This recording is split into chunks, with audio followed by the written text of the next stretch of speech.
You are watching KUTV Primetime News with Omondi Otieno. Welcome back and thanks for staying with us on KUTV Primetime News. On our social media platforms, you can share thoughts with us. That's on Facebook, KUTV Kenya, and on Twitter, KUTV_Kenya.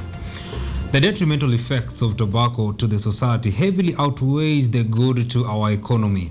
It is estimated that the Kenyan government spends an outrageous 15 billion shillings in mopping up the effects of tobacco abuse annually. Earlier on, we had a discussion with Shunza Gitali, the chairman of Kenya Tobacco Control Alliance, an organization working around the clock to curtail tobacco usage in the country. Take a listen. The 2014 Kenya Global Adult Tobacco Survey reported that 2.5 million adults use tobacco products. The health and economic aspects of tobacco usage should therefore be put to scrutiny. Today, we are joined by Mr. Joel Gitali, the chairman of Ketca, an organization championing for the control of tobacco usage in Kenya. Now, into the discussion, what is the Kenyan and the global burden on tobacco, and why should we be concerned about this? Tobacco is something that is so bad, as we say it, and that's why we say we want a tobacco-free Kenya. Now, this is because of the many problems that are associated with it, directly and indirectly. We know that when it comes to health burden, rather the disease burden on our country and globally, tobacco leads actually other diseases, other causes of especially non-communicable diseases. And that's why we term tobacco as something that causes diseases, death, and disabilities, right, and even poverty, because of the many problems that are associated with it. And that's why we feel that it is something that must be heavily regulated, something that must even be done away with if possible, to nurse a patient that is suffering from cancer. You know how enormous that kind of task is in terms of time and resources. Right. And then when it comes now to the country, in fact, we say that for every 1 shilling we get from the tobacco industry, the country uses 3 shillings to mitigate the effects of that 1 shilling or the effects of tobacco. Right. So we are losing. It's like I give you 1 shilling and you give me 3 shillings. Then you go out there boasting that you are giving me money. That is not, it doesn't add up. True. So it's a really burden. If you go to our hospitals, you'll find so many patients, especially the Kenyatta National Hospital, where we have got all these cases referred. You'll find people who have got all kinds of disabilities. You'll find people dying, people are in ICUs. When you follow, you find that it is all because of tobacco. Right. And when you see that, then it's just not a health problem, but it's also an economic problem, it's an environmental problem, it's a human rights problem. Right. Because it affects everybody, even those who are not smoking. They find themselves there because the country like Kenya here now, we lose close to 9,000 people every year. Sure. And that is those people who smoke directly, and we lose about 600 people to second-hand smoke. So these are even infants who don't know anything. These are spouses who people stay with, and these people are using tobacco. It's something that is actually very bad. Sure. Yeah. It's something of great concern to the country. Mr. Joel, talking of tobacco, yes, with its wide use in the country, yeah, this is an income earner to the country through taxation. Don't you think this fight against tobacco, usage in Kenya could be denying the government a chance to get the revenue that it needs so much? If you listened to me carefully at the beginning, I already said that for every 1 shilling we get from BAT, for example, right, we use 3 shillings to mitigate the effects of what BAT is doing. So you can look at an individual. Out of that individual who smokes, you can think of how much tax that individual is actually paying to the government by buying cigarettes. Yes. Then you now look at how much will be used now to treat this person when he has cancer. Do you think the two can match? They're not tallying. Yeah, when you have cancer and you are supposed to be treated, you have stopped working, your family doesn't have food because the provider is sick. The family itself cannot do its work because they are looking after their sick. And finally, when you die, and some of these communities, the cost of a funeral are enormous. So you end up losing more. And that's why we are saying the country doesn't get anything out of tobacco. In fact, we spend a lot because of tobacco. True. And that's why it will be good at one time maybe we talk about tobacco economics, or the economics of tobacco. You see how it is, even among the farmers. Those who have stopped growing tobacco and have gone into other viable economic alternatives, they have testimonies to give. They are healthier, their land is healthier, it is producing food. You know, tobacco can't be used for anything else except delivering it to the factory, to the company. Nothing else. You cannot feed even your goats on tobacco. Your children will not eat tobacco. There is nothing else. But when you are growing food or you are rearing animals, you see, apart from selling and making money, that is also food for you. It could be food for your animals. The environment will be better because environmental conservation is very important. Sure. But here you have people who are cutting every tree that they see because they want to use it for fuel to dry tobacco. And then you get, it's very labor intensive.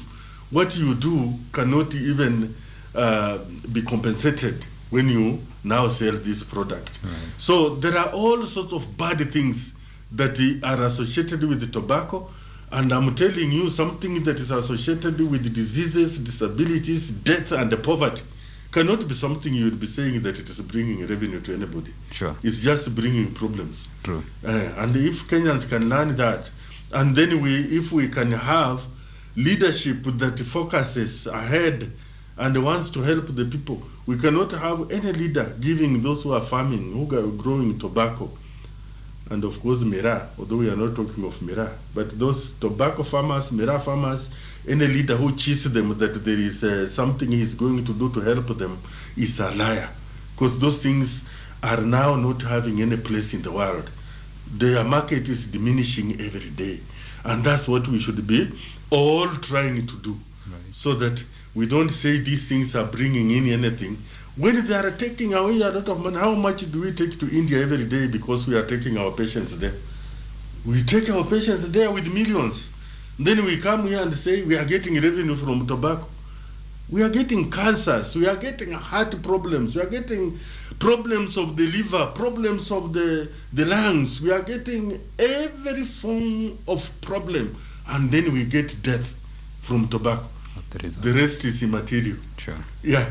Now, well answered, Mr. Joel. Mm-hmm. So, Ketca has been championing for tobacco control since 2006. Yes. So, what are some of the success that you people can boast about as an organization in control against tobacco?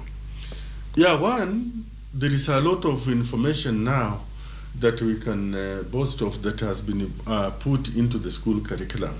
If you look at the syllabus, you'll find there is some content on tobacco, and this content keeps on increasing as you go up. So that even at our institutions of higher learning, we are supposed to be having this kind of content. And that is something very important that we kept on fighting for. The other thing, as I've said, if you go around, you'll find that people don't just smoke anyhow. In the past, you could be on a bus and you find 5 people smoking as you travel.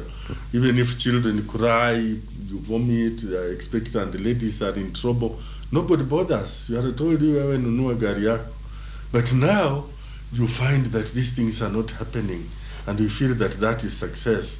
This idea of stopping adverts, you've seen the adverts have really gone down.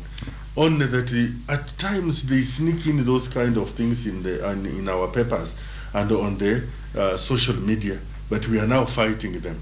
So they are no longer there, And those who do it know that they are engaged in criminal activities. Yeah. So we are having now access to institutions like this one to talk freely about these things, even to students.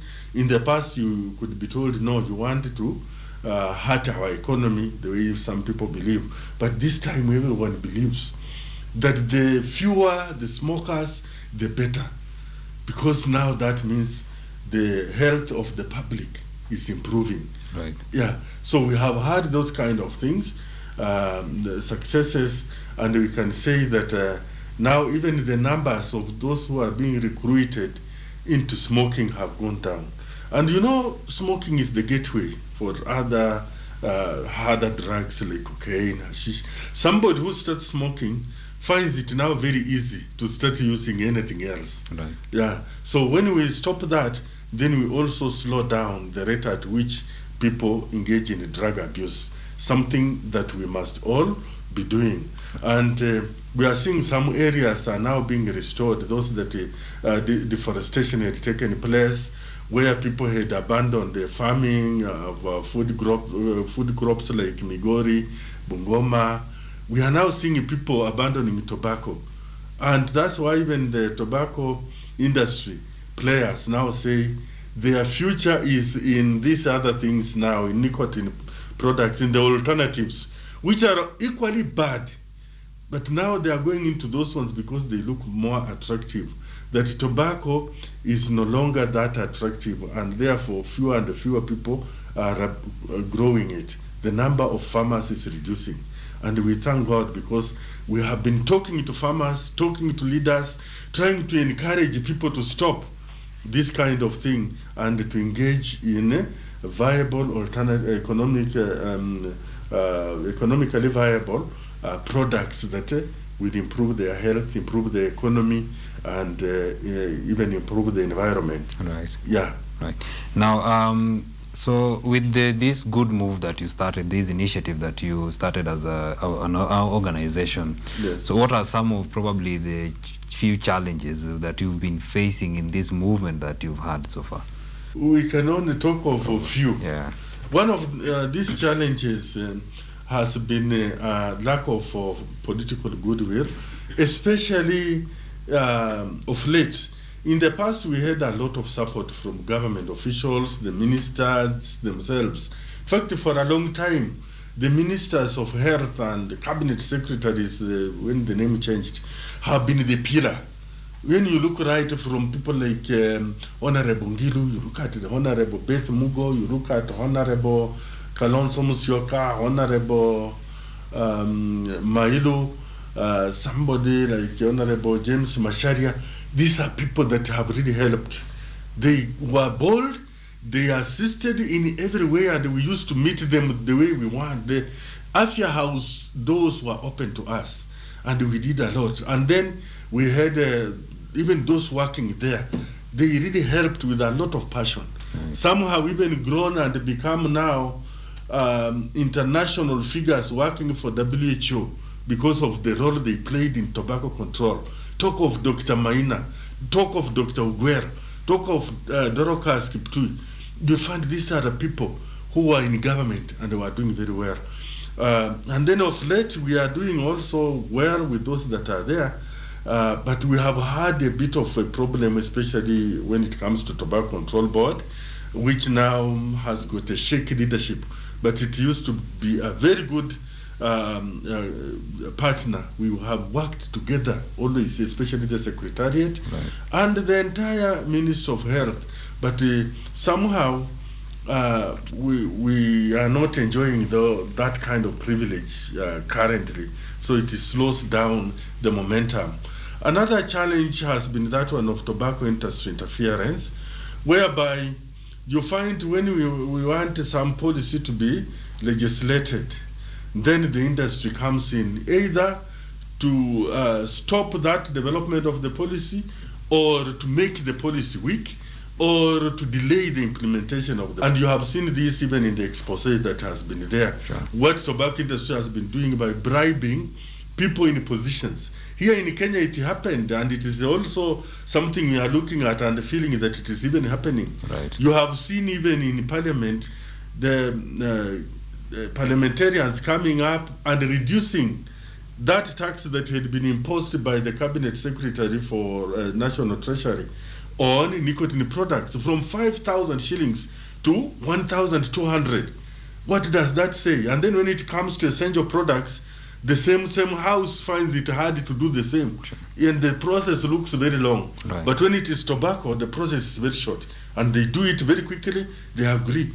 And we keep on asking ourselves, is it for free that they are doing this?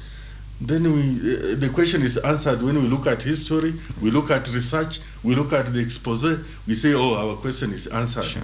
Then you look at the Pharmacy and the Poisons Board, when it actually registered a product that was not supposed to be in the country illegally. And then what the cabinet secretary did was to deregister the product. That was admitting that an illegality had been committed. Sure. And then where are the culprits? You cannot have a crime committed and the criminal is known, and then the criminal is just left there to maybe even his salary is increased, right. His position is increased. So we are supposed to have seen people punished.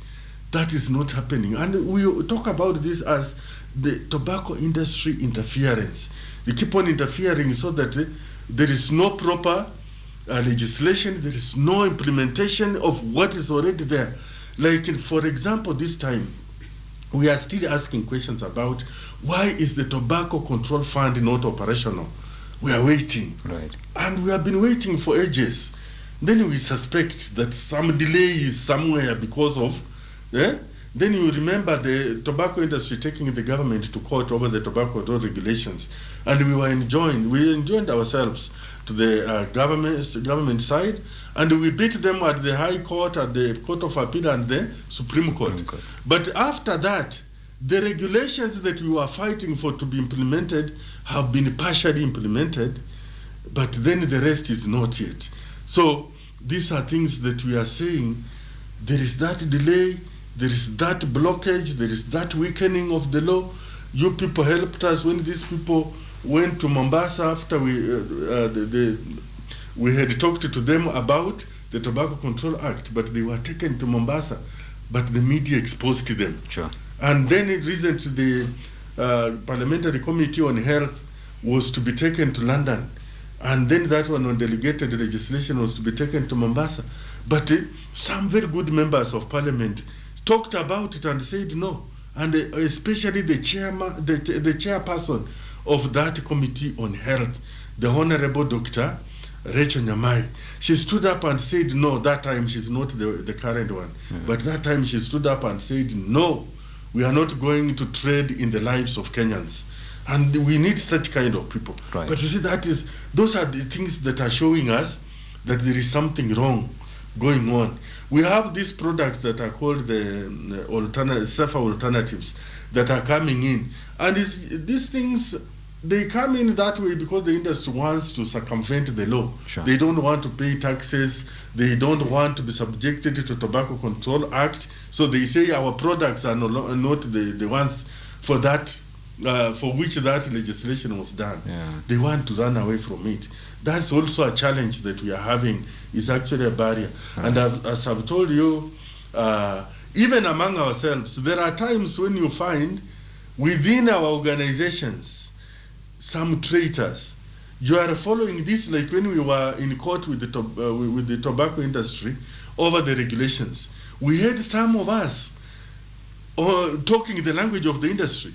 We are saying we are moving like this, and they are telling us that case will go nowhere. Right. Then you say, why? Even if it's going nowhere, why can't you be with us? We follow together. Sure. Why should you be the other side? But then after we went through that successfully, they speak even louder than us about the victory, and they celebrated more than us. Right. You see, so that is some challenge that we also have, and of course we don't have enough resources. Right. So what we want to do, we cannot do it fully. Some of the partners we have also come in and want to direct us on what to do. What to do. So you feel this one requires more attention, but they'll tell you, no, not that one. Let us go this way. Right. Then you go where they want, because it is the fellow who pays the piper that will dictate the tune. Yeah. You see, so that is how it actually happened. Right. So we have got that and many more others. Like this time when we had the lockdown, we were not supposed to move around, and yet a cabinet secretary, the one for trade and industrialization, had listed tobacco products and alcoholic beverages as essential products. Okay. In a country like Kenya, when other countries were banning the same, in Kenya we were saying, you ban in your countries. For us, these things are so good, they are essential. Then you find that as they were being marketed around, we could not move around and monitor what was happening. Right. Because to us, our services were not essential. But those of BAT, Mastermind, Alliance One, Philip Morris, they were very essential to that to that cabinet secretary. So that is one thing. So just blatant violation of the law by those that are supposed to be on our side, right, makes it very difficult now to continue doing what we can do. Right. Yeah. Now, Mr. Joel, probably as we wind up in about 2 minutes, yes, what could be your final words to the youth, to the population at large, and probably the government? What are some of the measures that you would want them to, bring into play in the control against fight against tobacco? Yeah, as I talk to the youth are very important. A country that doesn't take care of its youth has no future. It's actually a country that is working in futility. So I pray that the youth of this country know that they are supposed to take care of themselves. They are supposed to protect what is rightly theirs, and the first thing that is theirs is good health. So they shouldn't give into this seductive language of the industry and then going around maybe imitating people that are doing wrong things because they are celebrities and all that. The youth must rise up against these things that are destroying their lives, whether they are those in universities, those in schools, those outside. They must know that their future is very important. Most of those who benefit from even these companies and allow them to sell these bad goods to the youth, like those that are still running shisha palace in town and they cannot be touched, and the youth are going there to consume these things, are people who are now old, who have a past.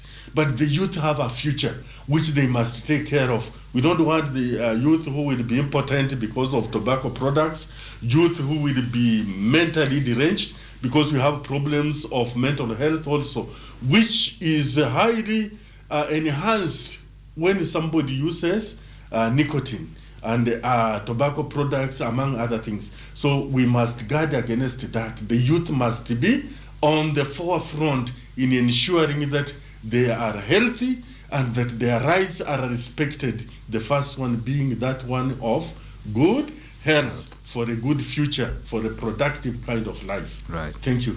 Thank you so much, Mr. Joel, for your time on that discussion on tobacco. We still hope to have you here again and again so that we pass this message until it gets to the bottom line of everyone in the country. Thank you. Right. You so much. Thank you so much for following on the discussion. That has been Mr. Joel Gitali, the chairman of KETCA, an organization championing for tobacco control in Kenya since 2006. We hope to have such discussions again and again until the society at large finds the right position for tobacco in the country. With that discussion, we are taking another very short break here on KUTV Primetime News. We still have much for you, so keep it right here. See you on the other side.